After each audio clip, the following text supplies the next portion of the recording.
បេសកជនរបស់លោក Trump និយាយថាអ៊ុយក្រែនអាចត្រូវបានបែងចែកដូចជាទីក្រុងបែឡាំងបន្ទាប់ពីសង្គ្រាមលោកលើកទី2អ៊ុយក្រែនអាចត្រូវបានបែងចែកស្ទើរតែដូចជាទីក្រុងបែឡាំងបន្ទាប់ពីសង្គ្រាមលោកលើកទី2ដែលជាផ្នែកមួយនៃកិច្ចព្រមព្រៀងសន្តិភាពបេសកជនរបស់ប្រធានាធិបតី Trump ប្រចាំប្រទេសនេះបាននិយាយថាឧត្តមសេនីយ៍ Keith Kellogg បានស្នើឲ្យកងទ័ពលោកខាងលិចអាចទទួលយកតំបន់គ្រប់គ្រងជាផ្នែកនៃកម្លាំងធានាខណៈដែលរុស្ស៊ីនឹងកាន់កាប់ភាគខាងកើតបន្ទាប់មកកងកម្លាំងអ៊ុយក្រែននឹងកាន់កាប់តំបន់គ្មានយោធា18ម៉ាយលធំទូលាយរវាងពួកគេ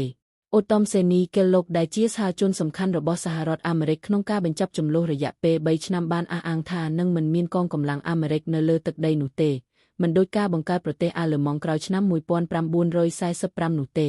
គាត់បានប្រាប់កាសែត The Times ថាទាហានអង់គ្លេសនិងបារាំងដែលកាន់កាប់ភាគខាងលិចនៃទន្លេ Dnepro ដែលកាត់អ៊ុយក្រែនពីពាក់កណ្ដាលពីខាងជើងទៅខាងត្បូង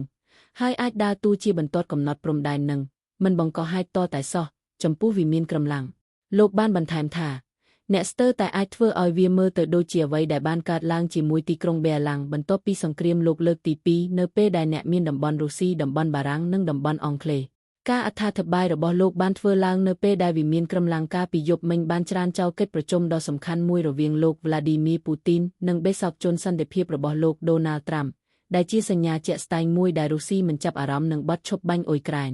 អ្នកនាំពាក្យរបស់លោក Putin បាននិយាយថាកិច្ចពិភាក្សាជាមួយបេសកជនអាមេរិក Steve Witkoff ដែលមានរយៈពេលជាង4ម៉ោងគឺមិនសំខាន់ទេហើយនឹងមិនមានសម្បទានចំហរឹងរូសរបស់រុស្ស៊ីហាក់ដូចជាធ្វើឲ្យប្រធានាធិបតីអាមេរិកខឹងសម្បាដែលបានបង្ហោះជាបន្តបន្ទាប់នៅលើវេទិកា Truth Social ទាមទារឲ្យ Putin ផ្លាស់ប្ដូរលើកិច្ចព្រមព្រៀងសន្តិភាពដើម្បីការពារការស្លាប់បន្ថែមទៀតរុស្ស៊ីបានច្រានចោលសំណើដែលគាំទ្រដោយអាមេរិករួចហើយសម្រាប់បទឈប់បាញ់គ្មានលក្ខខណ្ឌរយៈពេល30ថ្ងៃវាកើតឡើងនៅពេលដែលសម្ព័ន្ធមិត្តរបស់អ៊ុយក្រែនបានសន្យាផ្ដល់ជំនួយយោធាចំនួន21,000 លានអឺរ៉ូ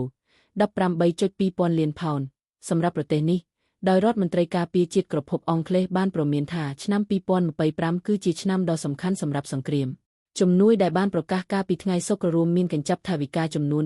450លានផោនពីចក្រភពអង់គ្លេសនិងន័រវេសដើម្បីផ្ដល់មូលនិធិដល់ប្រព័ន្ធរ៉ាដាមីនប្រឆាំងរថក្រោះការជួសជុលយានយន្តនិងយន្តហោះគ្មានមនុស្សបើករាប់រយរាប់ពាន់គ្រឿងសម្រាប់ទីក្រុងគៀវលោក Witkoff បានធ្វើដំណើរទៅកាន់ប្រទេសរុស្ស៊ីម្ដងទៀតកាលពីថ្ងៃសុក្រដើម្បីជំរុញវិមានក្រំឡាំងឲ្យទទួលយកបទឈប់បាញ់ប៉ុន្តែនៅទីក្រុងប្រូសែលហាក់ដូចជាមានទំនុកចិត្តតិចតួចថាការផ្អាកនៅក្នុងអរិភាពនឹងកើតឡើងរដ្ឋមន្ត្រីការពារជាតិអាល្លឺម៉ង់លោក Boris Pistorius បាននិយាយថាការឈ្លានពានដែលកំពុងបន្តពីប្រទេសរុស្ស៊ីមានន័យថាយើងត្រូវតែទទួលស្គាល់ថាសន្តិភាពនៅក្នុងអ៊ុយក្រែនហាក់ដូចជាមិនអាចទៅរួចនៅពេលអនាគតភ្លាម